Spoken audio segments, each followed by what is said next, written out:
Hello. Good afternoon, everyone. Very warm welcome to all of you in our Solidarity program at 3 p.m.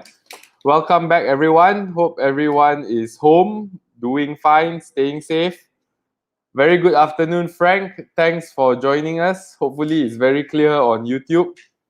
Benkian, very good afternoon to you. Brian, very good afternoon. GS, very good afternoon to you.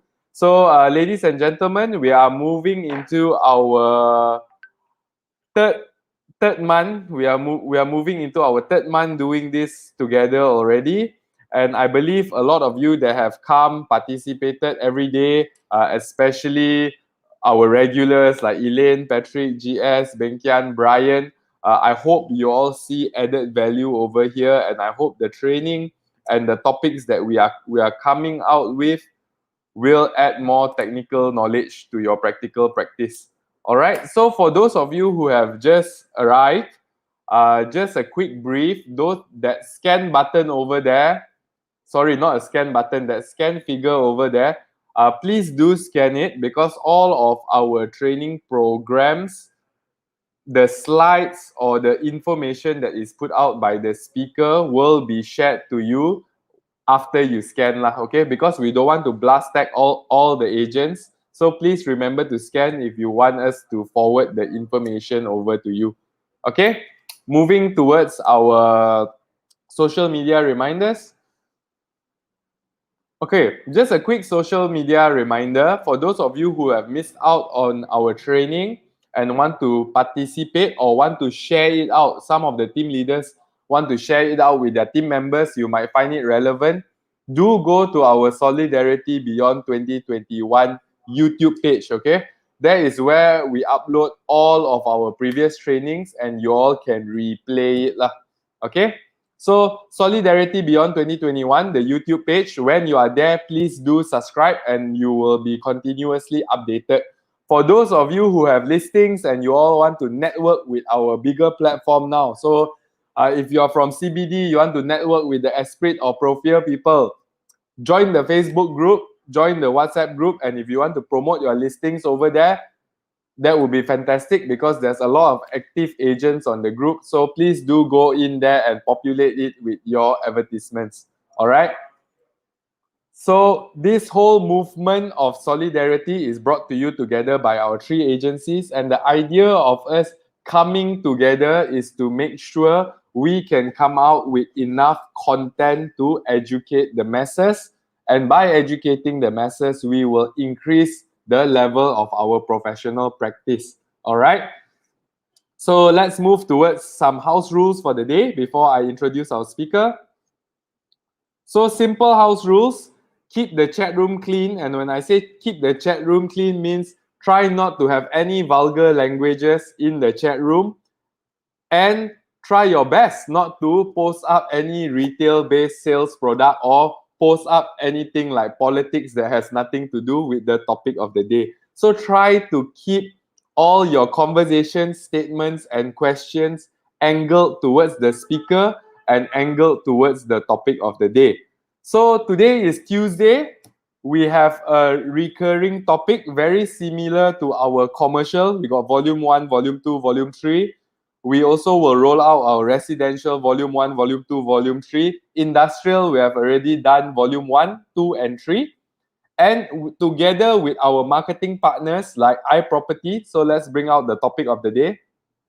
Okay, together with iProperty, we have also come out with a series of programs on how you all can efficiently use your marketing portals.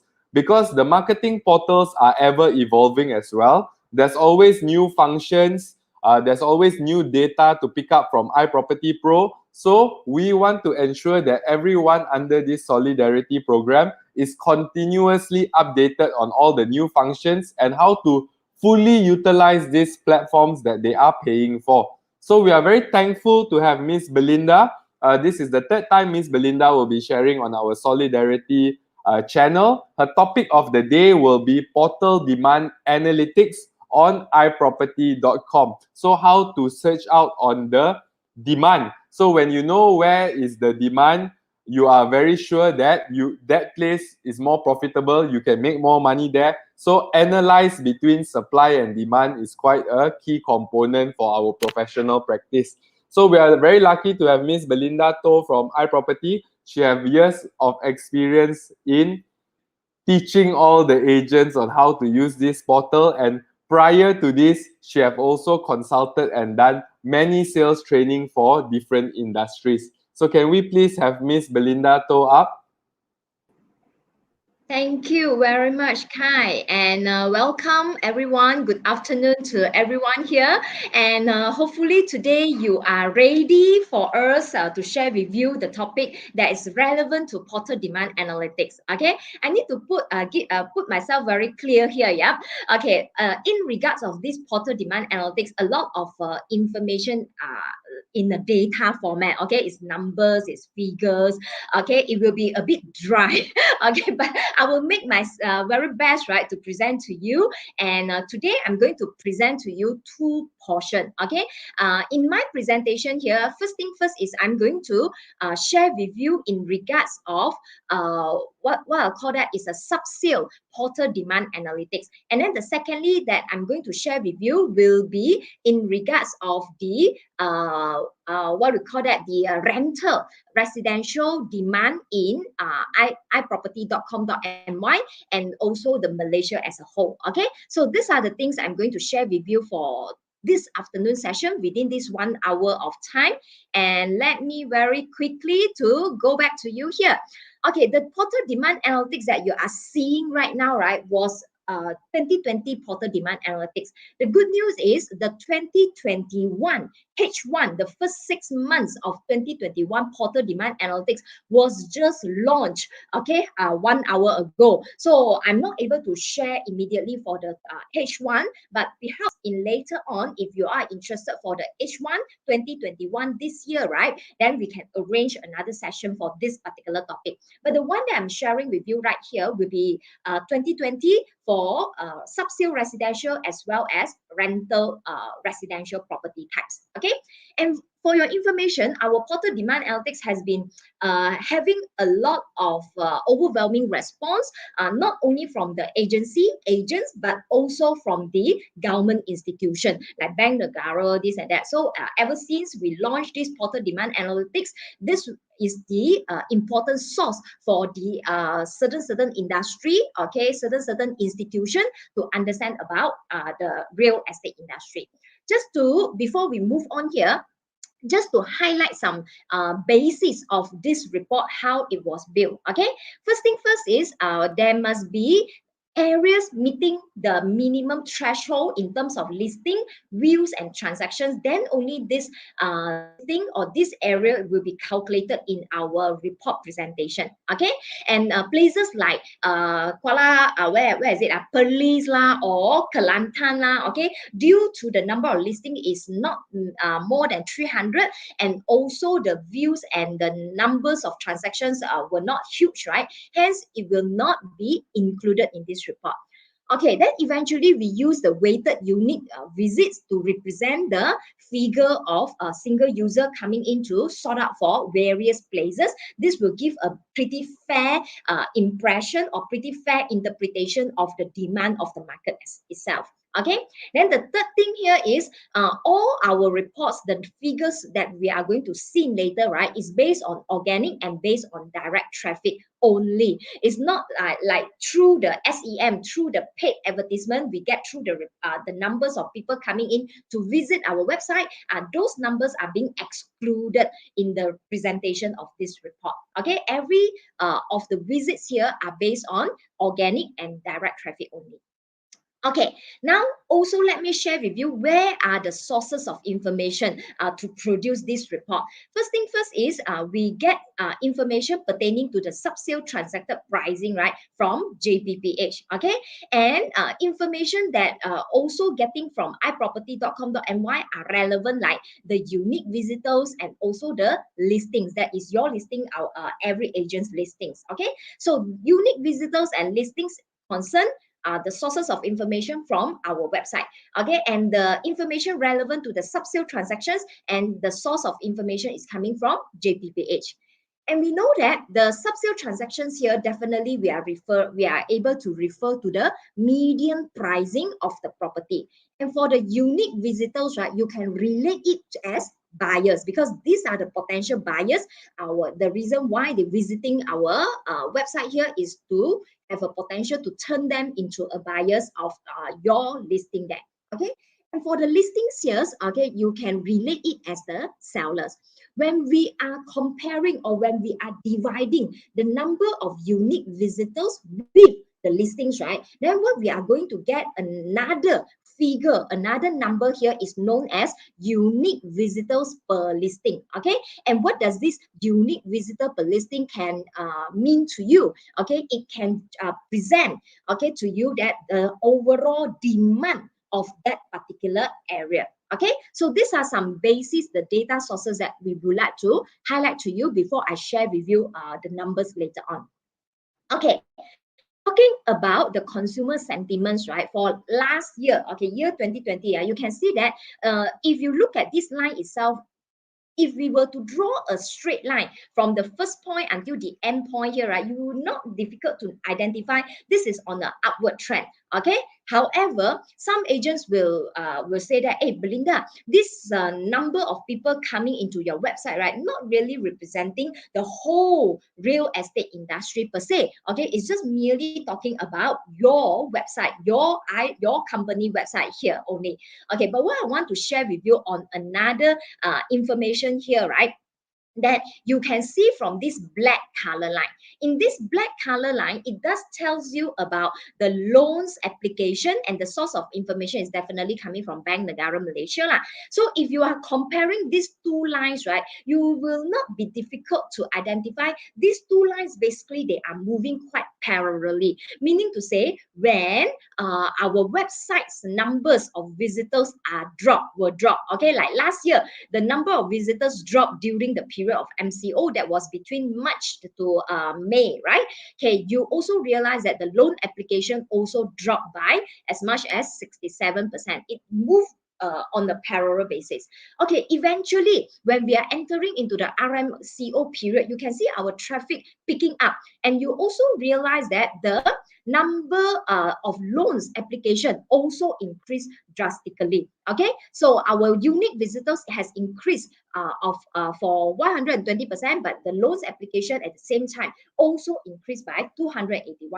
So hopefully, by showing you the loans applications lines here, right, gives you a little bit more confidence to let you understand the consumer sentiments of people visiting our website is very much in parallel with the loans, the actual real estate industry itself. Okay, by referring to the loan applications numbers out there. Okay, and you generally, if we are still comparing, right, the number of traffic before the before the MCO and after the MCO, right, it's not difficult for you to identify we are still staying above the pre-MCO level. Okay, and this was what happened in year 2020 lah. Okay, also let me take this opportunity to share with you some data up to this year June. Okay, so if you are comparing the blue line, which is year 2021, the number of traffics coming in into iProperty website with the previous 2 years, namely year 2020, the darker gray, and then the lighter gray will be the 2019 traffic. It's not difficult for us to identify. The traffic was so much higher compared to the previous 2 years, which has no pandemic problem at all. Okay, for especially for the early of the year last year. But eventually, you will also notice that there was a drop in the month of June here, this year, 2021, whereby we undergone this MCO 3.0. And for last year, comparing to last year, right, last year's traffic was way higher compared to this year's traffic. Why it was so? Is it telling us that something bad things happening here? Okay, but to tell you, to give you, to paint the clearer picture for everyone here, right, it's not difficult to comprehend these lines here. Remember, last year, our actual lockdown or our MCO 1.0. It was happened in the month of March, April, correct or not? So eventually when we entered into the month of May and June, we entered into the CMCO and RMCO period last year. And in the month of June itself last year, okay, June 2020, right, we experienced also a one round of pent-up demands happened in the month of June last year. Why this was happened is there was basically because of the reflection of the condition happened prior. Okay, during the lockdown period here, everyone look like a chicken. Okay, we are tied down on the band there. Then suddenly the gate was lifted. Then everyone was rushing out from the band here. So as you can see, there was a pent-up demand. And I heard from many agents who shared with me their experience, right? Those who are ready, okay, those who are doing something during the period of lockdown, they are the one that enjoy the most. Why I say so is because of during the month of June, right, their appointments were non-stop from the morning until the night. So why they are able to have the fruitful sessions in the month of June, that was merely because of they didn't give up. They do their job, okay, during the month of March and April to make themselves visible online. And when it's the MCO was lifted, they are the one that receiving the most inquiries comparing to those who just started, okay, to start busy to do their posting, to do their advertisement. Okay, so those are the things happened last year. So that's why it was not surprising this year June, right, why we noticed the traffic was lower. It was due to our full MCO, FMCO, so-called, right, was happened in the month of June and July. And that's why what we are hoping right now is, will there be another pent-up demand to be happen soon or not? Okay, will the coming month of September, October, there will be another pent-up demand to occur in our real estate industry or not? This is something we are looking forward, and we are pretty high confidence into it, okay, based on the last year's experience of pent-up demand. Okay, so if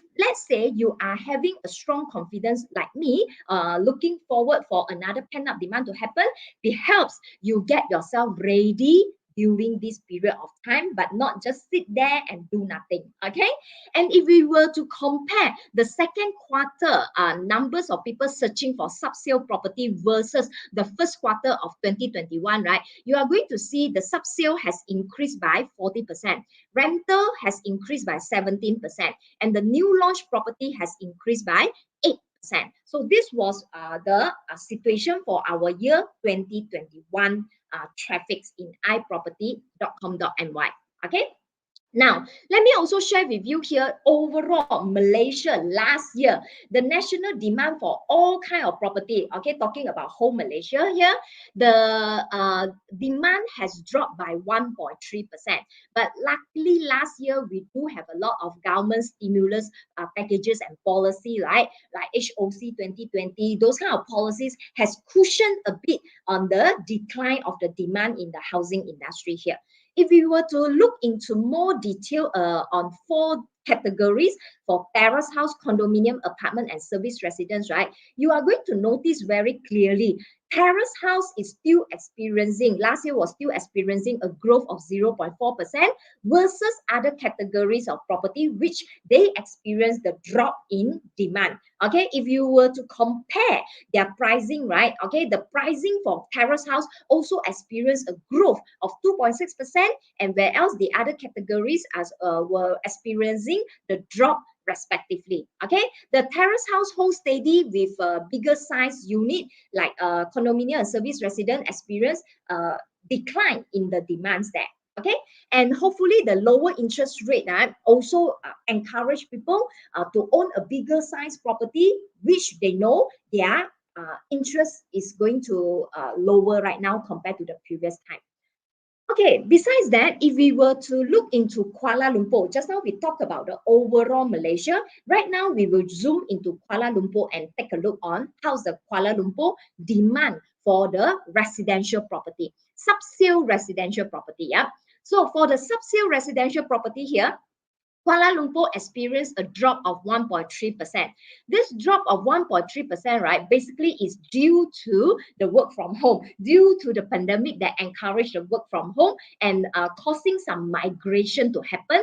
Moving from KL, people are moving from KL to move out to Selangor area, suburban area, to live in a more comfortable, bigger space, but yet a cheaper price property. Okay, so if we were to compare the four categories of properties in Kuala Lumpur here, easily to see, terrace house, condominium, and service residence are all were all experience a negative growth, except for the apartments still have a growth of 4.7%.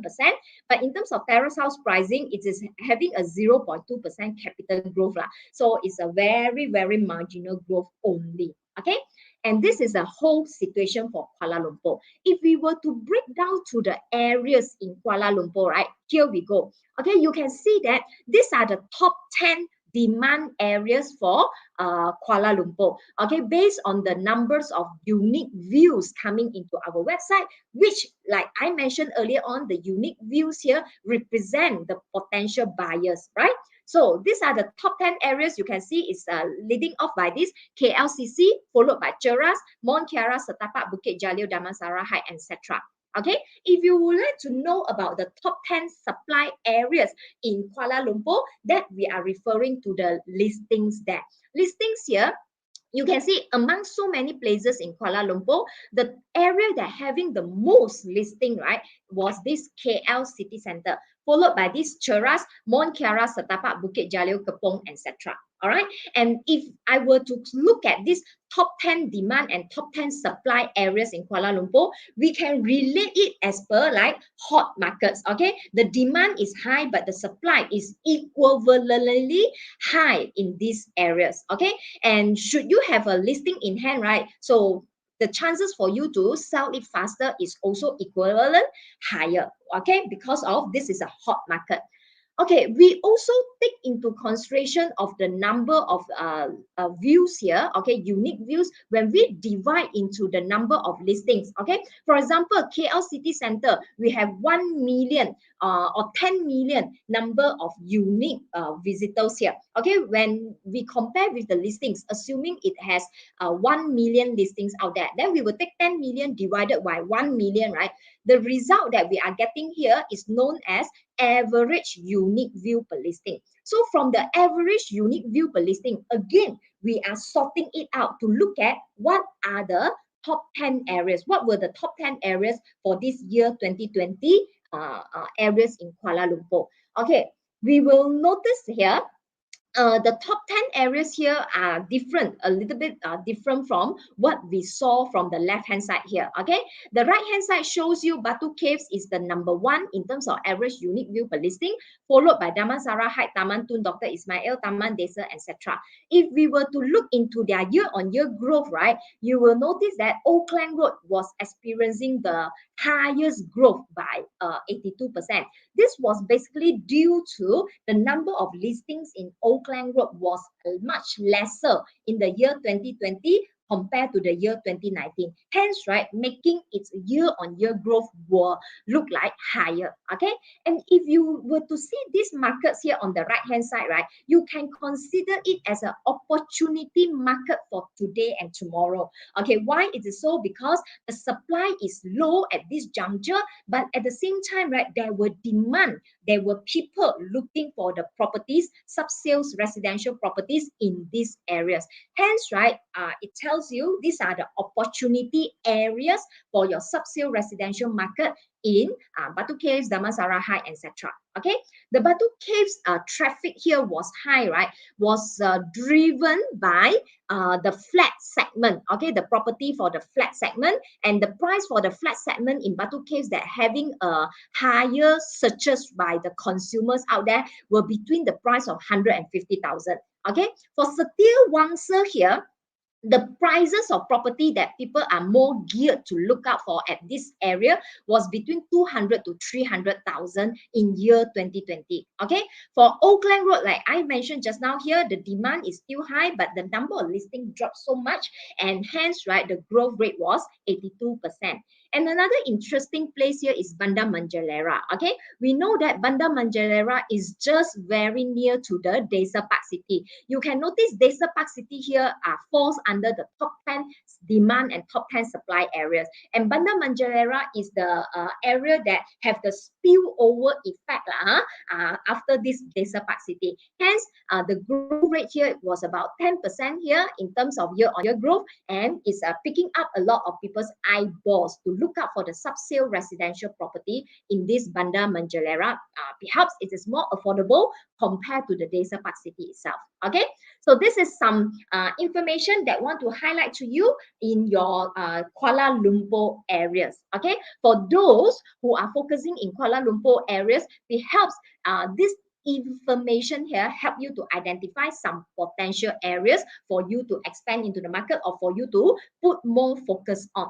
Okay, moving on to Selangor here. Yeah, for Selangor here, remember just now KL was experienced a drop in demand, but for Selangor, this is the state that experiencing a positive in demand by increase of 3.2%. And just now I mentioned the migration happened from KL to suburban area in Selangor, right? So the Selangor is the beneficiary due to the pandemic in terms of the sub-sale residential property in demand. Okay, and if you look at the 4 categories here, terrace house and apartments will experience the growth in demand, okay, 4.3 and 4.6% respectively. In terms of the pricing, terrace house still experience a positive growth of 1%. Okay, all this were due to the migration of people from KL moving to Selangor. Because of I can work from home, I don't need to pay such expensive property in KL. Okay, I can own a bigger space with the same budget I have in hand, right? That I'm allowed to stay further.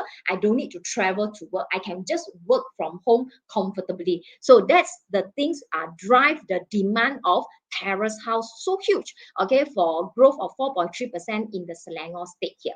All right.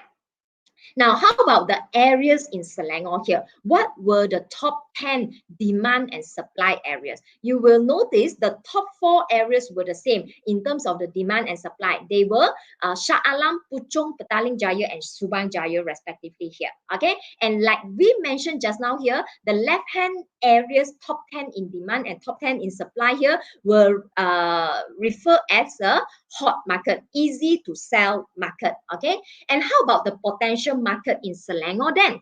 For the potential market in Selangor, you can see Puncak Alam is having a lot of people searching for the property. Dengkil also the same thing, but maybe due to the number of listings were not so huge, were not so many, and hence, right, the average unique view per listing becomes making the Puncak Alam and Dengkil were the top in this average unique view per listing, supply and demand analysis here. And if we look at the year-on-year growth, right, you will notice Serenda, Puncak Alam, right, were the top 2 growth rate in the Selangor area. And we know that Serenda, the area is not very huge, very big there, but it is very near to Puncak Alam, not too far away from Puncak Alam. So perhaps, right, the Serenda demand here is also due to the spillover of Puncak Alam property as well.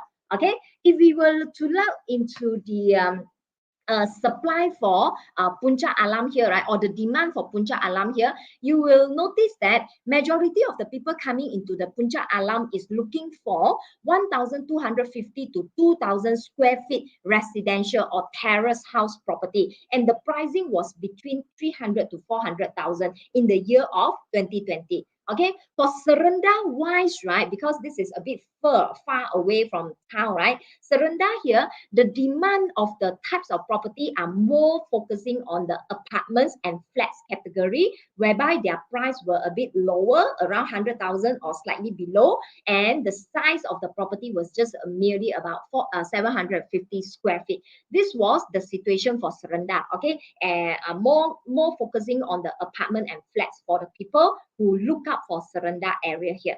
Okay, for Ulu Klang, you can see all types of properties searches, right, has increased, has experienced a very good positive growth, especially apartments searches, right, for Ulu Klang itself, right, almost double up. Okay, and these were the potential market for those who are looking at Selangor area.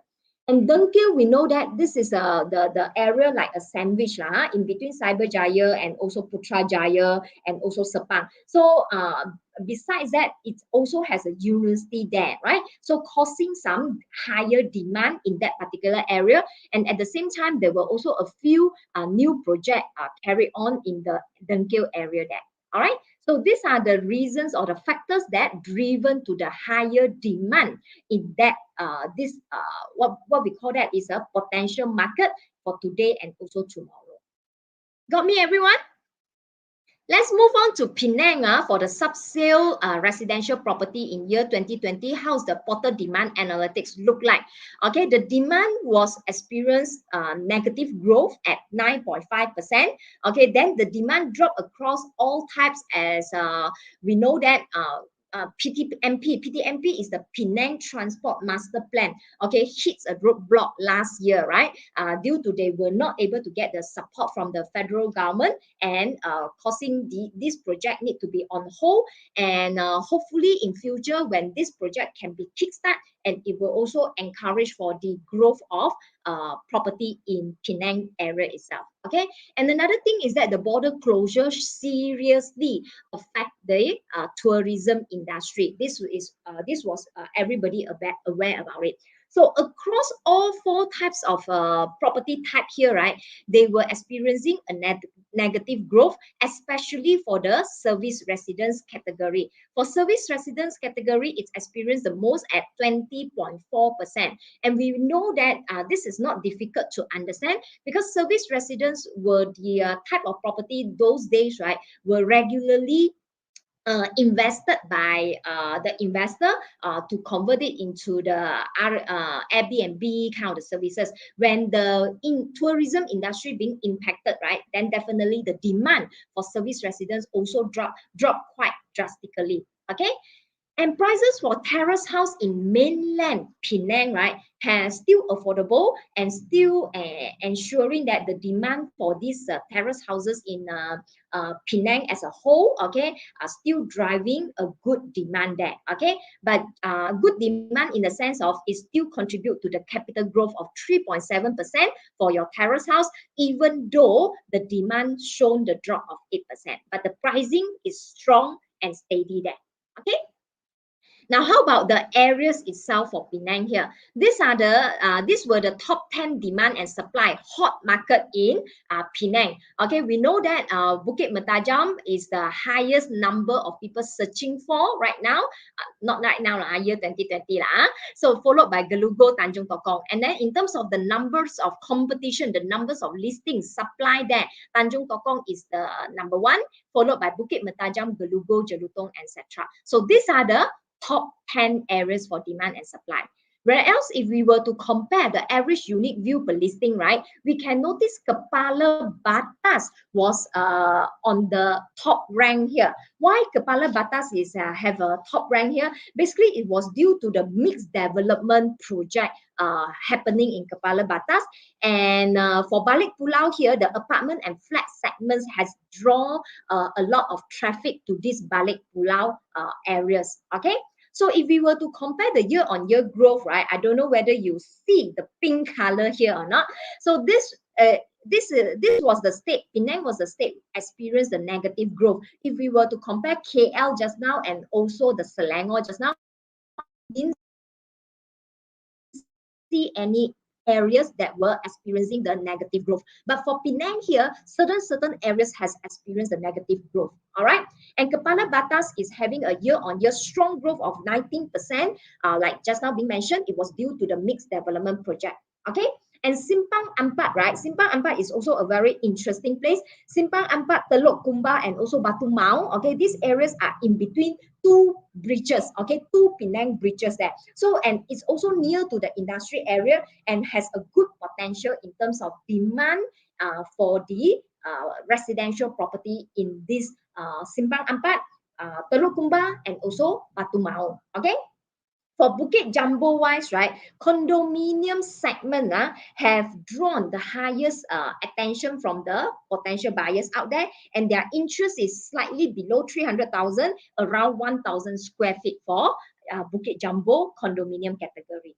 Okay, so this overall a picture for Penang supply and demand summary here. And moving on to Johor, yeah.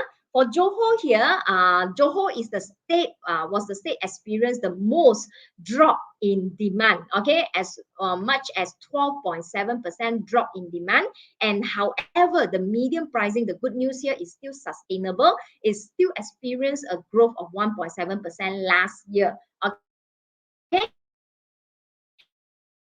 And we were to compare all four types of categories here, right? Again, the four types of category here were experiencing the drop in demand, but the terrace house still have a capital growth of 2.7%. Okay, we know that Johor is the state that very much relying on the border and very much relying on the small market itself. And due to the border closure has dampened the foreigners' purchasing sentiment, so causing the demand has dropped quite drastically for the state of Johor here. Okay, and hopefully, right, the positive future of this RTS. RTS is referring to the what we call that already? Rapid transit system, right? Okay, so hopefully with the positive good news of this RTS, right, construction, and the income earners, right, will start to look up for property, for residential property later on. Okay, so terrace house, like being mentioned just now, still maintain a positive growth of 2.7%. Okay, let's drill down into the areas in Johor State. For the areas in Johor State, right, you are going to notice for the first two areas here, of course, the top two here will Johor Bahru and Skudai, okay, in terms of supply and demand. And in terms of demand, followed by Iskandar Puteri, Kulai, Masai, Pasir Gudang, etc. For the supply wise, right, is the after Skudai was followed by this Tebrau, Iskandar Puteri, Masai, etc. So these are the top 10 area hot market for your Johor. Let's look out for the potential markets in Johor here. You will notice that the potential market here, you will realize Muar, Batu Pahat, Kluang, Kota Tinggi, and these areas are among the top in terms of average unit view per listing. Okay, then year-on-year growth, if you were to compare with Penang, right, for Johor situation is even worsened. Okay, you can see that there were more red color in the Johor supply and demand situation here. Okay, so the year-on-year growth is highest for Iskandar Puteri. This was basically due to the drop of number of listings in this Iskandar Puteri area. Okay.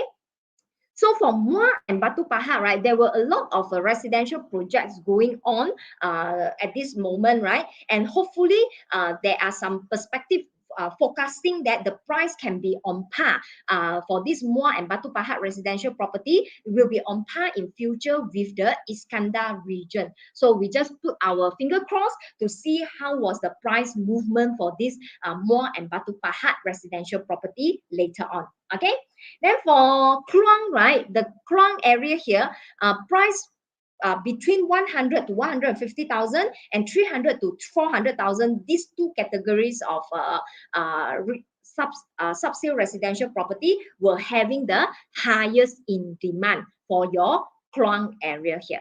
Okay, so this is the summary for our Johor supply demand. Okay, if we were to summarize, as far as sub-sale residential property is concerned, in our portal demand analytics here, we will be able to have this summary to be put it up. Okay, the spur by the price declines, right? The government stimulus packages and policies, like just now we mentioned earlier on, has cushion the decline or cushion the impact in our sub-sale residential properties market. Okay, and just now we also noticed that Kuala Lumpur experienced the negative demand due to the population was migrated out from Kuala Lumpur area to Selangor area. Hence, Selangor area were experiencing the positive demand growth. Okay, and Johor and Penang, the demand experienced higher declines was due to the foreign sentiments on purchasing and also closure of border, also impacting the tourism industry for these two states as well. Okay, so this is pertaining to sub-sale residential properties portal demand analysis for the year 2020. Okay, for the rental market, right? Before I move on to the rental market portal demand analytics, I would like to just pause here for a while to check it out. Do you have any questions or not? Let me just stop share here, right? To look up for your questions here. Any questions so far? Are you okay so far or already fall asleep? Like I mentioned just now, this topic is very, very challenging for me. Challenging in the sense, right? It's talking about numbers, it's talking about figures, it's a bit dry. Okay. So any questions so far? If no questions, right? Can you just put in the comments there? Number one. Okay, so I know that you are with me. Okay, because some are in the YouTube channel or Facebook channel, I'm not able to see your response well. Okay, so for those who are in the stream channel here, can you just give me a little bit of comment? Okay, of maybe typing in one or any emoji. Okay, so that I know you are with me. Okay, thank you very much, our friends here. Okay, thank you very much. So if you were okay at this juncture, all right, let me continue my sharing with you for the what I call that as the hang on, where's my slide here? Okay, for the rental portal demand analysis. Okay, for rental portal demand analysis is pretty quick and pretty straightforward. Okay, and for the rental demand for whole Malaysia generally, right? It was actually experienced a drop of 12.6% year on year for the rental. Okay, both demand and supply for rental increased with supply outstripping the demand, resulting the drop of 12.6%. Okay, of course the foreign demand and demand for rental around the university area also are the areas impacted a lot. Okay, then you can see across the board, terrace house, condominium, apartment, and service residence category, right, all experience a drop in demand. Okay. Now zoom in into our Kuala Lumpur then. So for our Kuala Lumpur, the drop, it's also like the sub-sale residential property experienced a drop as well. Okay, for the demand for rental, Kuala Lumpur residential property, it's experienced a drop of 7.7%. The median asking rent is at 2,200 ringgit. Rental yield generation was around 4%. Okay, and if you were to compare with the other categories here, right? Terrace house is 0% in changes, okay? But definitely for condominium, apartment, and service residents, they experience the drop, especially very much higher drop was happened in apartment here. All right. Now let's zoom into the areas itself for the top 10 demand and top 10 supply areas. The top 10 demands areas for rent, right, will be like KL City, KLCC, and Cheras, Bukit Jalil, Mont Kiara. And then the supply wise, right, will be like KLCC, Mont Kiara, Cheras, and Bukit Jalil. Since last year, everyone's experiencing work from home, and due to some what do you call that, expatriates, right? Okay, also some expatriates, their contract when it was ended will not be continued, and causing some termination on the corporate rental for the condominium lah or service residence in Kuala Lumpur area. So that's why you can see the KL, even though the demand and supply was the highest, right, for KLCC, and you will realize the demand, okay, generally the demand was already shown a drop. Okay, then if we were to divide these two figures, right, like what we've seen in our residential property just now, you are going to realize in terms of average unit view per listings, right, these are the potential good market for you to look up for rental market in Kuala Lumpur. Okay, started off with Taman Tun. Normally Taman Tun is a place that a lot of people love to stay on, right? Okay, then followed by Damansara, Hyde, Wangsa, Maju, Pantai, etc. For TTDI here, right, the most visited properties were those Glomac Damansara, TTTI Essential, as well as the Villa Flora. So these were the three highest searches for rental property in Taman Tun Dr. Ismail. Okay, for the year-on-year growth, you can still see Mont Kiara is still having a good growth of 18%, followed by Dutamas, Oakland Road. Okay, so these are the rental potential demand areas.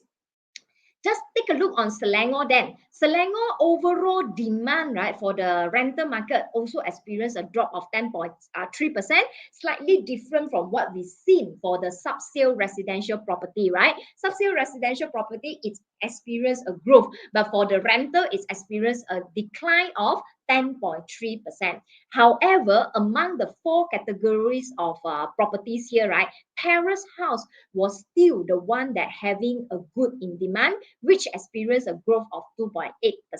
The one that experienced a drop were condominium, apartment, and service residence. Okay, then the rental median asking rent here was around 1,700 for this terrace house category.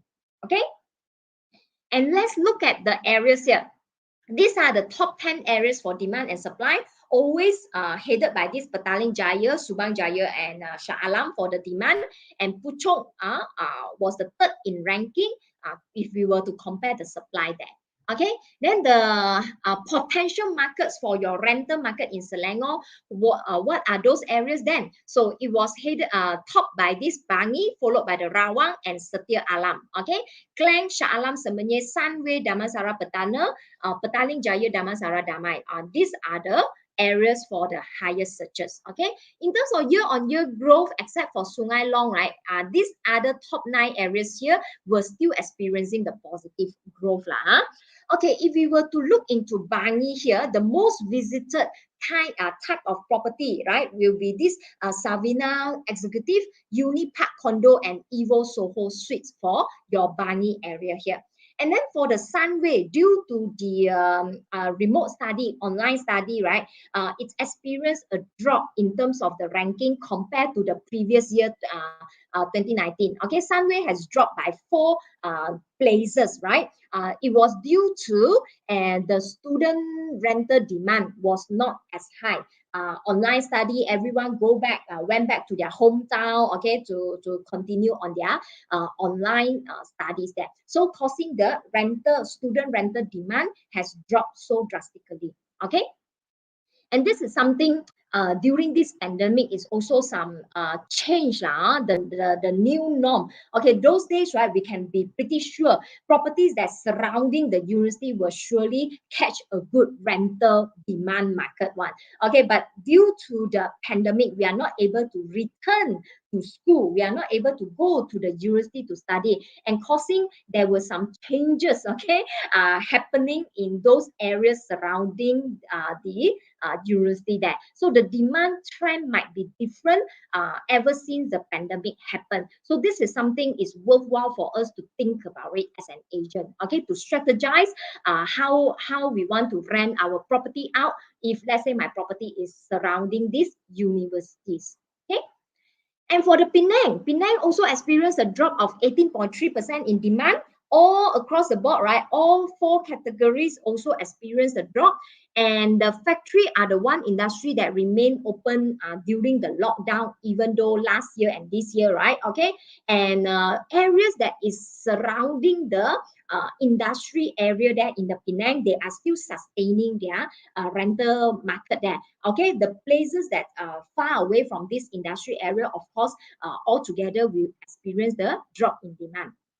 Okay, looking at the areas here, okay, Tanjung Tokong, of course, is the first, Banyan Lepas second, and then followed by the other areas, right? And for the supply and demand analysis here, average unique view per listing, Sungai Dua is the one that leading comparing to the others areas here. Then in terms of year-on-year growth, it was Bukit Jambu, okay? And if you look at the Perai here, for the Perai here, the most visited areas are those Meritus residents, Palma, Laguna, and also Kelina residents for Perai. I don't know how many of you here are from Penang, right? Okay, then for Bukit Jambu and Perai here, right, due to they are near to the industrial area, so that's why the demand is still there, and the focus on rental of people searching out there, right, will be slightly lesser than 1,000 ringgit apartment and flat category for Bukit Jambu and Perai. Okay. So this is the overall areas that you can drill in for your Penang areas. Okay, for your Johor area, of course, Johor, like the sub-sale residential properties, again, it was the hardest impact state there. Okay, the demand for the rental market also dropped double-digitly, 27.8% for Tebrau. Okay, because Tebrau is also very much near to the UITM, the university there. Skudai is near to the university there. Okay, so these are the areas for our Johor. And looking at the supply and demand analysis here, we are going to see Pengerang or Pengerang, I don't know how to pronounce this place, is the is the highest in average unique view per listing. And then the most visited areas, right, or types of properties in Pengerang here was this Desaru Utama residence. What else? Tiara Desaru and also Taman Sri Penawa Desaru. Wow, all the name tie with the Desaru one. Okay, so these were the three taman or the building types having a lot of searches by the people who want to rent at the Pengerang area there. Okay, and these are the as you notice, similar to Penang, right? Many places will experience the negative growth, and you can notice for Johor here, only Iskandar Putri and Pasir Gudang, right, will experience a positive growth in the rental market for residential type of property. Okay, so in summary here, overall market sentiments and rental prices were down, okay, for the year of 2020. And Kuala Lumpur hit by the pandemic due to the job opportunities, apartment demand also dropped, and Selangor benefit from what was negative to Kuala Lumpur. Selangor benefited from it due to the work from home. Many people can live further away from the office, and we enjoy a bigger space right now. Okay, if having the same budget, I can own a bigger property size, or I can rent a bigger property size. And Penang also hit by tourism, whereas the rentals surround industrial area, right, still positive growth in terms of demand. Okay, for border control impacted the rental demand as well. Okay, so these are the overall market sentiment or market overview for our rental market in 2020. Okay, so for this report, right, you all can get a full report of this, whether it is a sub-sale residential or rental rental residential market 2020 portal demand analysis from our website. Okay, you can go to the agent website there and download these reports. Of course, I guess after a few hours from now, right, the year first half of 2021, H1 2021 portal demand analytics for sub-sale residential, you will be able to download it yourself. Okay, if you are interested to know more, you can just go and visit our iProperty website, agent website, and to download these reports for your own reference. Okay, so if you need more help, of course, you can reach out to my colleagues that servicing you all out there. For Esprit and also Profil here, you can reach out to Eden, and for CBD, you can reach out to Elaine. So if you can't find the link or you have difficulty to locate the report, right, no worry, just reach out to Eden or Elaine based on your agency. Yeah, reach out to them, then they will send you the link to make your life easier when you want to download the report. All right, everyone, and I strongly encourage everyone, right, to download also our H1 2021 reports later on. Okay, I guess that it must be ready by now, or maybe 1 or 2 hours later. Got me, everyone? Yeah. So hope you all are having some idea for today's sharing about the demand, the consumer sentiments pertaining to our real estate industry, particularly on residential category. Okay, I have shared with you about the sub-sale. I have shared with you pertaining or also rental market. Okay, but all are what do you call that, residential property. Okay. So that's about my sharing today. Before I pass the sessions back to our Kai here, okay, I just want to know, do you have any questions? Any question? Oh, I can see there's a question here. Just let me read it out. Yeah. First thing first here. Let me see Cynthia question. Are these analytics derived from iProperty Portal? Thank you, Cynthia, for your question. Very good question here. The information that relevant to the traffic, relevant to the visitors, relevant to the listings, right? They were derived from iProperty Portal. Whereas information relevant to the median asking price, the information were from JPPH. Median asking rental also from our iProperty.com.my. Okay, so hope you get it clear, Cynthia. Thank you for that. And Jim here is asked another question. The growth of property transactions in Klang Lama area was 80% plus. Can I comment further on this or not? Okay, super huge increase. Yes, you are right. It's when you look at the number, wow, 80% really a lot, man. Yeah, but in fact, right, why it was have an experience of positive 80% growth, right, was due to the number of listing in Old Klang Road was dropped quite drastically. If we were to compare year 2020 to 2019, when the number of listings dropped so many, right, and yet the people are searching are still maintained on the same figure, right? You can see the figure become large right now. When the figure become large, you are comparing with the previous year 2019, whereby the figure was a smaller number, right? Hence the growth rate was higher. In a nutshell, right, I just want to highlight to you the 80% growth here was not purely based on the higher in people searching, not purely coming from the people look up for the property to buy for what do you call that, Old Klang Road, but more relevant to the number of listing. The agents listing has dropped quite drastically for Old Klang Road. But of course, in Old Klang Road, I remember there were also a few projects happened there in the year 2020, and those new projects in year 2020 has also driven the demand for Old Klang Road market to be sustained. The number of people searching are sustained, but the number of listing has dropped, causing the growth rate was higher in year 2020. Okay, Jim? Thank you very much for your question here, Jim. And Paul, it would be great if I can show you the commercial or industrial analysis in future. Yes, Paul, I understand. Okay, especially those are coming from Esprit, right? Okay, you all are more geared towards the commercial or industrial. Hopefully, in the short future, our data guru, that is a Prem, I think everyone's familiar with him.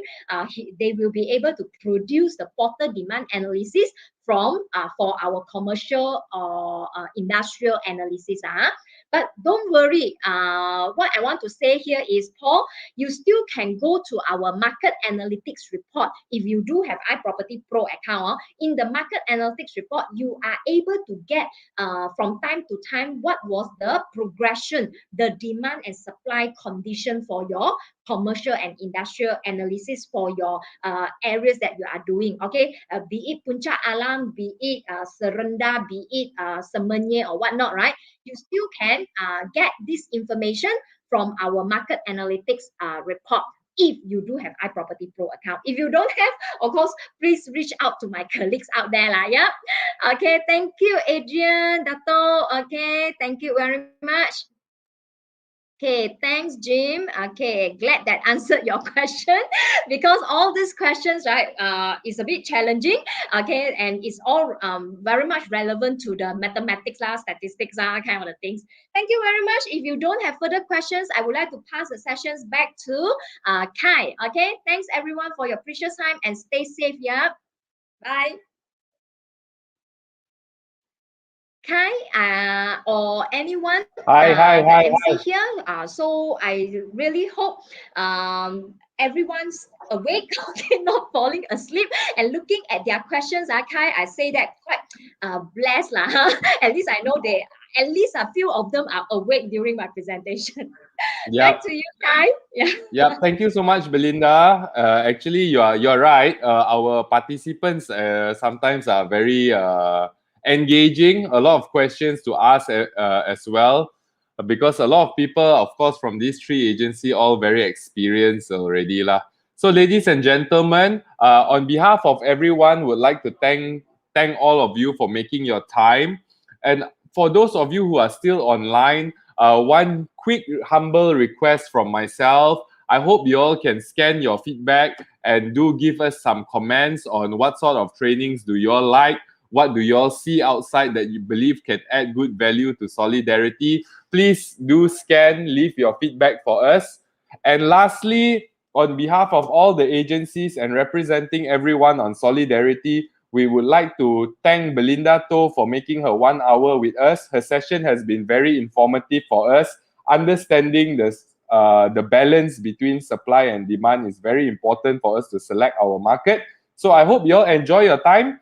Tomorrow we will be back at 3 p.m. and I will be your host and also your trainer. I will do a session of problem solving, which is covering the 5 Ws and 1 H of problem solving. So, ladies and gentlemen, get excited. Stay tuned. I hope to bring very valuable training to you all tomorrow as well. So, take care, stay safe, and we will see you again tomorrow at 3 p.m. Thank you very much.